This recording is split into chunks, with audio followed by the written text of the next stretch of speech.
ගොඩක් ආදරෙන් ඔයාලා හැමෝම අපේ channel එකට පිළිගන්නවා.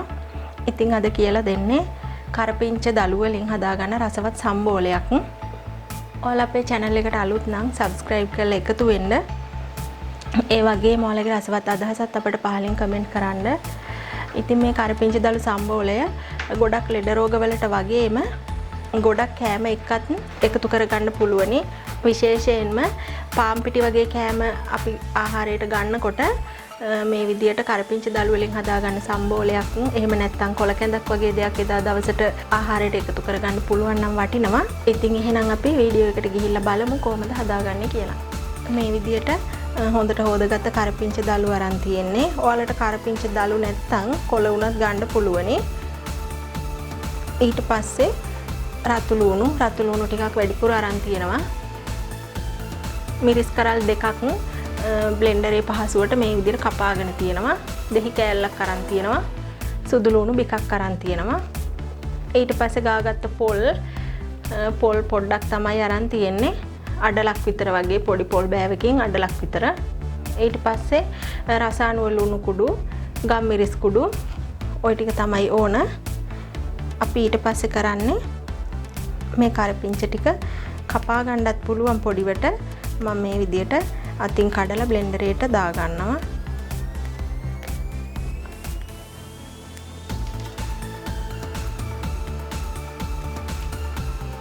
මේ නාරටිය දාන්නේ මේවා ලපටි නිසා. මෝරපු ඒ වගේ නම් නාරටිය අයින් කරගන්න ඕනේ.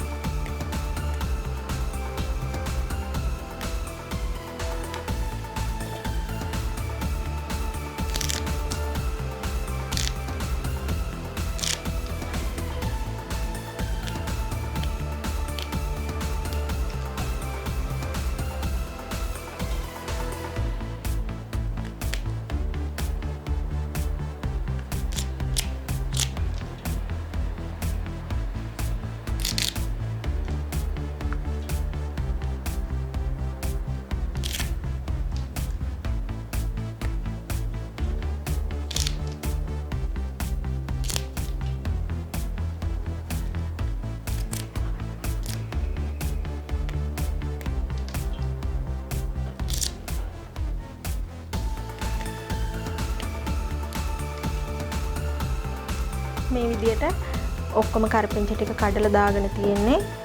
මෙතනදී අපි හදන සම්බෝලේ ගොඩක් තද කොළ පාට වෙන්නේ නැහැ. මොකද ලපටි කරපිංච තමයි අරන් තියෙන්නේ.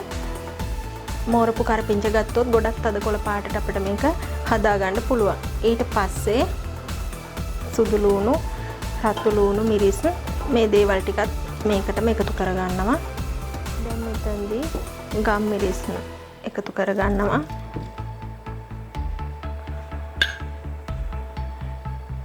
රසායන ලුණුත් එකතු කරගන්නවා. මම ලුණු මේ තේ හැන්දෙන් 3 කාලක් විතර වගේ දානවා.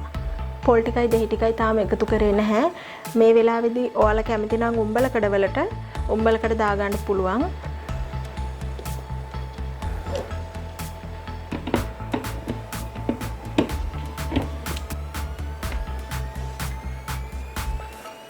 අපි මේ ටික හොඳට බ්ලෙන්ඩර් කරගමු.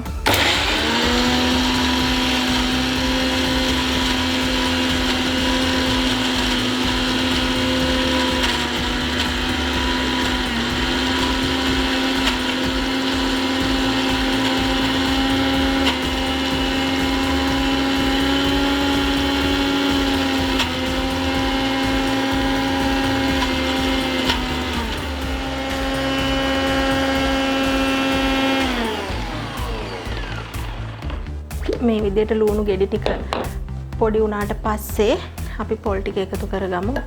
පොල් හීන් වෙන්න ගාලා තියෙන්නේ. ඒ නිසා පස්සේ දැම්මට කමක් නැහැ.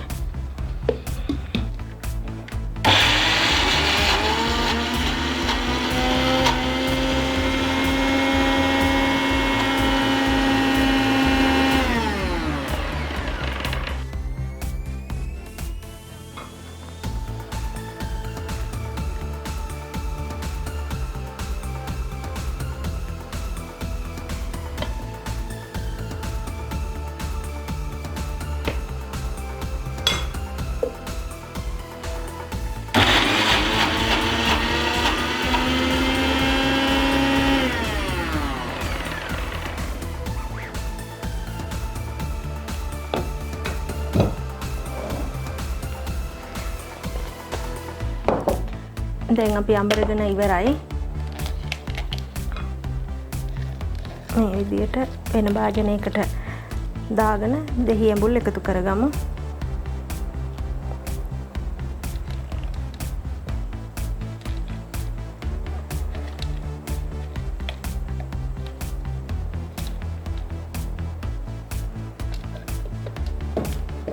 මේ විදියට සේරම අයින් කරගත්තට පස්සේ අපි දෙහි ඇඹුල් එකතු කරගමු.